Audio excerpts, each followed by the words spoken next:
Friends బాగున్నారండి అందరూని ఈ రోజు క్లాస్లో వచ్చేసి మనం బ్యాక్ సైడ్ లెంత్ తీసుకున్న తర్వాత ఫ్రంట్ వైపు హుక్స్లు పెద్దగా కాకుండా లెంత్ చాలా తక్కువగా ఉండేటట్టుగా ఎలా కటింగ్ చేసుకోవాలండి అని అడుగుతున్నారండి.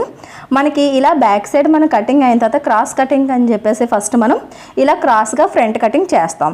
అది హుక్స్ల తాళ్ళు అనేవి చిన్నగా పెట్టొచ్చా పెట్టకూడదా, ఒకవేళ చిన్నగా పెట్టాలంటే ఏవే మార్పులు చేసుకోవాలన్నది ఈ క్లాస్లో మనం చూద్దాం. వీడియోని స్కిప్ చేయకుండా చూడండి. ఇప్పుడు ఇలా క్రాస్గా పెట్టినప్పుడు ఇలా పెట్టాం కదా, మనం ఇక్కడ మెడ వెడల్పు అన్నది సరిపోతుందా లేదా అన్నది చూసుకోవాలి. ఫ్రంట్ వైపు డీప్ ఎంత పెట్టుకుంటాం అన్నది ఫస్ట్ మీకు తెలియాలి. మనకి ఆది బ్లౌజ్లో కానీ ఏదైనా సరే ఇక్కడ వరకు మనకి ముందు మెడ వస్తే ఈ వెడల్పు అన్నది మనకి మెడ వెడల్పు ఎంత అయితే పెట్టుకున్నాం అంతా ఇక్కడ క్లాత్ ఉండేటట్టుగా ఫస్ట్ చూసుకుని మనం క్రాస్గా బ్లౌజ్ పీస్ని పెట్టుకోవాలంటే బ్యాక్ సైడ్ కటింగ్ని పెట్టుకోవాలి. నాకు సరిపోవట్లేదు కాబట్టి ఇటువైపుకి జరుపుకుంటున్నాను. చాలామంది ఏం చేస్తారంటే సైడ్కి పెట్టేయడం వల్ల ఏంటంటే మనం రౌండ్ తిప్పడం అంటే తిప్పుతాం కానీ ఆ వెడల్పు అన్నది కరెక్ట్గా రాదనమాట. దానివల్ల హుక్స్ల దగ్గర ఫస్ట్ హుక్ దగ్గర నొక్కినట్టుగా వచ్చి మనకి ఆ తేడా అనేది వస్తుంది. ఇప్పుడు ఇక్కడ నుంచి ఈ వెడల్పు అనేది నేను 3 ఇంచీలు తీసుకున్నానండి. ఈ కింద కూడా 3 ఇంచీలు తీసుకోవాలి. నేను డీప్ అనేది 7 ఇంచీలు పెడుతున్నాను. ఇప్పుడు ఈ 7 ఇంచీలు డీప్ పెడదామని అనుకున్నప్పుడు డీప్ని పెట్టి హుక్స్ పట్టి ఐ బెల్ట్లో లెంత్ అనేది కూడా మనకి మారుతూ ఉంటుంది. ఇప్పుడు ఇక్కడ నుంచి బ్యాక్ సైడ్ ఫస్ట్ ఫ్రంట్ ఎలా అయితే మార్కింగ్ చేస్తామో మొత్తం మార్కింగ్ చేసేసి దాని తర్వాత ఈ హుక్స్ బెల్ట్ గురించి మనం వివరంగా తెలుసుకుందాం. ఫస్ట్ మార్కింగ్ చేస్తేనే కానీ మనకి కుదరదు కాబట్టి ఇది చూసారా, ఫస్ట్ మనం ఇలా పెట్టుకున్న తర్వాత షోల్డర్ దగ్గర నుంచి కానీ మన షోల్డర్ ఎంత ఉందో అంత, అలాగే మెడ డీప్ దగ్గర కానీ ఇక్కడ వరకు స్ట్రైట్గా చూసారా, ఇంతవరకు అయితే స్ట్రైట్గానే ఉంది. స్ట్రైట్గా ఫస్ట్ లైన్ ఇలా గీసేసుకోవాలి. తర్వాత ఏమో షోల్డర్ దగ్గర షోల్డర్ లైన్ కూడా అంచంటే మనం మార్కింగ్ పెట్టుకోవాలి. అదే రకంగా ఇక్కడ ఇంతవరకు కూడా ఒక 2 ఇంచుల వరకు స్ట్రైట్గానే వస్తుంది. దాని తర్వాత ఇలా మళ్ళీ ఎక్స్ట్రా ఖర్చుల వైపు, తర్వాత నడుం దగ్గర నడుం మొత్తం లెంత్ అనమాట. ఇప్పుడు మనం బ్యాక్ సైడ్ ఎంత పొడవు తీసుకున్నప్పుడు ఫ్రంట్ కూడా కంపల్సరీగా అంతే రావాలి. ఇప్పుడు ఇలా మనకి మెడవైపు అంటే ఫోల్డింగ్ ఉంటుంది కదా బ్యాక్ సైడ్, అక్కడ ఇలా గీత గీసిన తర్వాత ఇక్కడ ఈ కార్నర్ పాయింట్ మిస్ కాకుండా ఉండాలంటే ఈ కార్నర్ దగ్గర ఇలా ఒక డాట్ అనేది పెట్టుకుంటే మీకు ఆర్మ్ రౌండ్ కట్ట మనకి మార్క్ చేసినప్పుడు బాగుంటుంది అనమాట. అలాగే చెస్ట్ మార్కింగ్ ఎంతైతే పెట్టుకున్నామో అంతే నడుం భాగంలో కూడా సమానంగా పెట్టుకోవాలి. బ్యాక్ సైడ్ కటింగ్ చేసేటప్పుడు నడుంకి 4వ వంతు తీసుకుని డాట్స్ కోసం 1 ఇంచ్ ప్లస్ చేసుకుని పెట్టుకుంటాం. తర్వాత ఖర్చులు పెట్టుకుంటాం.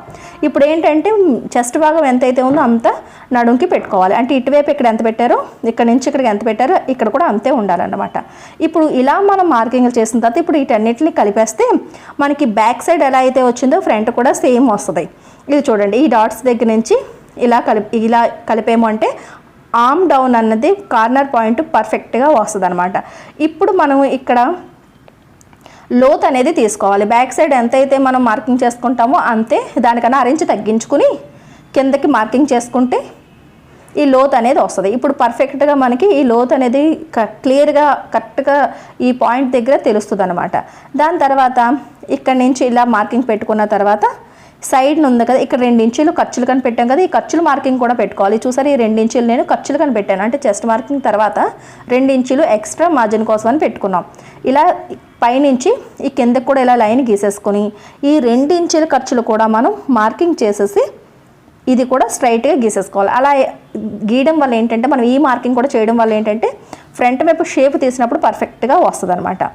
ఈ రకంగా లైన్ గీసేసి మనం ఇప్పుడు పర్ఫెక్ట్గా బ్యాక్ సైడ్ ఎలా అయితే ఉందో అలా ఫ్రంట్ వైపు కూడా మనం డాట్ చేస్తాం. ఇప్పుడు పైనుంచి కిందకి మనం మెడ విడైపోయి ఎంత పెట్టుకోవాలనుకుంటున్నాము, నేను 7 ఇంచులు డీప్ పెట్టుకోవాలి అనుకుంటున్నాను. ఒకవేళ మీరు 6.5 పెట్టాలనుకుంటారు, లేదా 6 ఇంచులు డీపే పెట్టాలనుకుంటాం. అప్పుడు పైకి అనేది జరుగుతూ ఉంటుంది. సరేనండి. ఇప్పుడు ఈ కింద మనం మెడకి వెడల్పు ఎంతైతే తీసుకున్నామో అంతే ఇక్కడ కూడా వెడల్పు అనేది తీసుకుంటాం. ఇది రౌండ్ కోసం. మెడ వెడల్పు 2.5 తీసుకుంటే ఇక్కడ ఒక 1 ఇంచ్ కలుపుకొని 3 ఇంచులు తీసుకోవచ్చు, లేదంటే సేమ్ టు సేమ్ కూడా పెట్టుకోవచ్చు అనమాట. అది మన ఇష్టం. దాని తర్వాత ఇక్కడ నుంచి ఇక్కడికి స్ట్రైట్గా లైన్ గీసేసాం. ఇప్పుడు ఇక్కడ వెడల్పు ఎంత ఉందో కరెక్ట్గా చూసి ఇలా మార్కింగ్ పెట్టి ఈ కిందనున్న గీతకి కలిపేశారు అంటే కనుక స్ట్రైట్ లైన్ రావడం కోసం స్ట్రైట్ లైన్ వస్తుంది. అంటే ఇప్పుడు మనకి బ్యాక్ సైడ్ లెంత్ని పెట్టి ఫ్రంట్ వైపు మనం మార్కింగ్లు అన్నీ చేసిన తర్వాత మెడ డీప్ తీసిన తర్వాత ఈ సైడ్ని మనకి మిగిలిన గీత ఉందో చూసారా, ఇది రౌండ్ వచ్చేస్తుంది. కింద మనకి సైడ్ని మిగిలిన గీత అనేది హుక్స్ బెల్ట్కి ఐ బెల్ట్కి సంబంధించింది. ఇప్పుడు ఇలా ఇక్కడ రౌండ్ తీసేసుకుందాం. ఫస్ట్ ఇలా నెక్ రౌండ్ ఇచ్చేసాం. ఇది చూసారు, నెక్ని పెట్టి కూడా మనకి ఈ సైడ్ లైన్ అనేది పెరగడం తగ్గడం అన్నది ఇది ఉంటుంది అనమాట. ఇప్పుడు ఇక్కడ నుంచి 2 ఇంచీలు బ్యాక్ సైడ్ కన్నా 2 ఇంచులు పొడవు అనేది తగ్గించేస్తాం. ఏ సైజు వాళ్ళకన్నా 2 ఇంచులు తగ్గిస్తే సరిపోద్ది. సరే, 2 ఇంచులు అన్నది తగ్గించేస్తాం. ఎందుకంటే ఫ్రంట్ వైపు తగ్గించేము అంటే ఇప్పుడు తగ్గిస్తాము, తర్వాత షేప్ బెల్ట్తో లెంత్ కంప్లీట్ చేసేస్తాం. అంటే ఇప్పుడు మనకు ఉన్న బ్యాక్ సైడ్ లెంత్ ఎంత అయితే ఉందో అంత ఫ్రంట్ వైపు లెంత్ అనేది వచ్చేయాలి. ఇప్పుడు ఈ గీత గీసేము అంటే కింద షేప్ బెల్ట్ కోసం మనం తీస్తున్నాం, మళ్ళీ అంతే షేప్ బెల్ట్ జాయింట్ చేసేస్తాం. కాబట్టి సేమ్ ఇంతే లెంత్ అనేది వస్తుంది అన్నమాట. ఇప్పుడు ఏంటి, ఇక్కడ లెంత్ తక్కువ రావాలి, దాని తర్వాత షేప్ బెల్ట్ కోసం అని చెప్పేసి 1 ఇంచ్ మనం పైకి, అంటే ఒక షేప్ రావడం కోసమని ఈ లెంత్ నుంచి పైకి 1 ఇంచ్ అనేది మార్కింగ్ చేస్తాం. మీరు 1 ఇంచ్ చేసినా 1.5 ఇంచ్ చేసినా షేప్ అనేది వచ్చిన తర్వాత ఎంతైతే మనకి గ్యాప్ మిగిలిందో కింద అంత షేప్ బెల్ట్ పొడవు అనేది తీసేసుకోవాలి.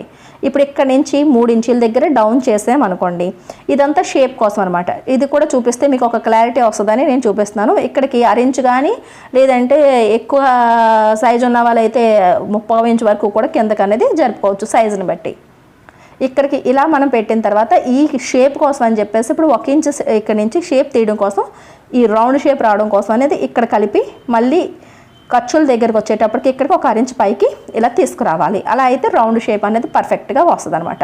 ఇప్పుడు ఇక్కడ నుంచి కిందకి 1 ఇంచ్ దగ్గర నుంచి ఇలా కలిపి మళ్ళీ ఇక్కడ నుంచి ఇలా చూసారు, ఇది షేప్ కోసం పైకి లేచింది. దాని తర్వాత ఇక్కడ నుంచి ఇలా మళ్ళీ ఈ ఫిట్టింగ్ మార్కింగ్ దగ్గర కలిపి ఇక్కడికి 1 ఇంచ్ పైకి వచ్చేయాలి. ఇది చూస్తున్నారా, ఇలా ఇప్పుడు మనకి షేప్ వచ్చింది. ఇక్కడ మనం ఏం చేయాలంటే, ఇప్పుడు చాలామంది చేస్తుంది ఏంటంటే ఇక్కడ లెంత్ అనేది ఇప్పుడు ఈ షేప్ ఇచ్చుకున్న తర్వాత ఈ షేప్ బెల్ట్ ఇది ఇచ్చేసాం కదా, షేప్ బెల్ట్ లెంత్ ఉంది చూసారా, అది తగ్గించేస్తున్నారు అనమాట. అది తగ్గించేయడం వల్ల ఏంటంటే చూడడానికి చిన్నగా కనిపించినా మనం బ్లౌజ్ వేసుకునేటప్పటికి పై వైపుని ఎత్తిపెట్టినట్టుగా వస్తుంది. అలా కాకుండా ఇప్పుడు ఇది లెంత్ మనకి ఇప్పుడు చూస్తారు కదా, బ్యాక్ సైడ్ లెంత్ ఎంతైతే తీసుకుంటున్నామో పొడవు, దాన్ని బట్టే మనకి ఈ ఫ్రంట్ వైపు పొడవు అనేది వస్తుంది. ఇక్కడ షేప్ తీసిన సరే ఇవన్నీ కూడా మనకి ఈ షేప్ బెల్ట్ చూసారు కదా, ఇది 2 ఇంచీలు మనం పెట్టుకుంటాం. కనీసం ఇక్కడ ఇదే ఈ ఏరియా ఉంది చూసారా, ఇక్కడ మనకి ఒక డాట్ అనేది వస్తుంది, సైడ్ డాట్ హుక్స్ల దగ్గర వస్తుంది. అంటే ఇప్పుడు మనకి బ్లౌజ్ లెంత్ వస్తేనేమో 14 ఇంచులు 15 ఇంచులు కావాలి, కానీ ఫ్రంట్ వైపు మాత్రం పొడవు అవసరం లేదు. అలా అయితే ఎలా కుదురుతుందండి, మనకి సైడ్ జాయింట్ల దగ్గర మనకి జాయింట్ చేసినప్పుడు ఇబ్బంది అవుతుంది కదా. ఇప్పుడు ఏంటి, మనకి తక్కువ కావాలి షేప్ అంటే హుక్స్ బెల్ట్లో ఐ బెల్ట్ తక్కువ కావాలనుకుంటే మెడ పెద్దది చేసుకోవాలి. ఈ మధ్యలో ఉన్న ఈ గ్యాప్ ఉంది చూసారు, తగ్గించుకోవాలంటే కనుక ఈ సెంటర్లో ఉన్న డాట్ అనేది కొద్దిగా ఎక్కువ మార్జిన్ పట్టుకొని వేసుకోవాలి. లేదు అంటే కనుక షేప్ బెల్ట్ దగ్గర కొద్దిగా పొడవు అనేది తగ్గించాలి. షేప్ బెల్ట్ దగ్గర పొడవు తగ్గించేటప్పటికి ఇక్కడ తగ్గించేటప్పటికి ఏమవుతుంది, పైకి ఎత్తి పెడుతూ ఉంటుంది.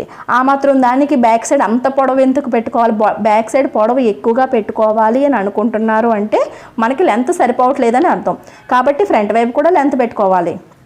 లెంత్ పెట్టుకుంటే ఆటోమేటిక్గా హుక్స్ బెల్ట్లు ఐ బెల్ట్లు పొడవు అనేది కూడా పెరుగుతుంది. ఇది తగ్గించాలి అనుకున్నప్పుడు బ్యాక్ సైడ్ పొడవు కూడా తగ్గించుకోవాలి. దానివల్ల ఏంటంటే ఎప్పుడైనా మీది ఆది బ్లౌజ్ కూడా చూడండి, చాలామంది బ్లౌజులు ఏంటంటే బ్యాక్ సైడ్ అంతా బాగానే ఉంటుంది, ఫ్రంట్ వైపుకి వచ్చేటప్పటికి కొద్దిగా పైకి ఈ హుక్స్ల పైకి లేపినట్టుగా ఉంటుంది అనమాట. అంటే స్ట్రైట్గా ఉండదు నడుము దగ్గర, ఈ పార్ట్ అనేది స్ట్రైట్గా ఉండదు. అంటే దానివల్ల ఏంటంటే మనకి తగ్గించేశారు అని అర్థం. అలాంటప్పుడే మనం గట్టిగా లాగి మనం బటన్స్ గట్ట పెట్టడం వల్ల ఏమవుతుంది, భుజాలు జారడం అని, కుట్టు ముందుకు రావడం అని, లేదంటే టైట్గా పట్టడం అని, ఇవన్నీ ప్రాబ్లమ్స్ అన్నీ ఈ హుక్స్ బెల్ట్లు ఐ బెల్ట్లు చిన్నగా చేద్దాము అన్న ఉద్దేశం మీద వచ్చిన ప్రాబ్లమ్స్ ఇవన్నీ. మనకి మెడ డీప్ని బట్టి బ్లౌజ్ లెంత్ని బట్టి హుక్స్ బెల్ట్లు ఐ బెల్ట్లోనే ఉంటాయి. మనకి మెడ ఎంత ఉన్నది అన్నది మనకు కావాలి, నడుము దగ్గరేమో మనకి ఫుల్గా లెంత్ కావాలి, మళ్ళీ మనకి పైట వస్తుంది. కాబట్టి లోపల హుక్ బెల్ట్లు ఐ బెల్ట్లు ఎంత పొడవు ఉన్నాయి ఏంటనేది తెలీదు. మనకి ఫిట్టింగ్గా ఉందా లేదా బ్లౌజ్ అన్నది మాత్రమే చూసుకోవాలి. అంటే బ్లౌజ్ లెంత్ని బట్టి అంటే బ్లౌజ్ లెంత్ మనం మెడ డీప్ని పెట్టే మనకి హుక్స్ బెల్ట్లు ఐ బెల్ట్లు పొడవు అనేది ఉంటుంది. అతిగా తగ్గించేద్దామని చెప్పేసి ట్రై చేస్తే కనుక ఫిట్టింగ్ పర్ఫెక్ట్గా రాదని నా ఉద్దేశం అండి. వీడియో నచ్చినట్లయితే కనుక ఒక లైక్ ఇవ్వండి. మన ఛానల్ని సబ్స్క్రైబ్ చేసుకోవడం మాత్రం మర్చిపోకండి.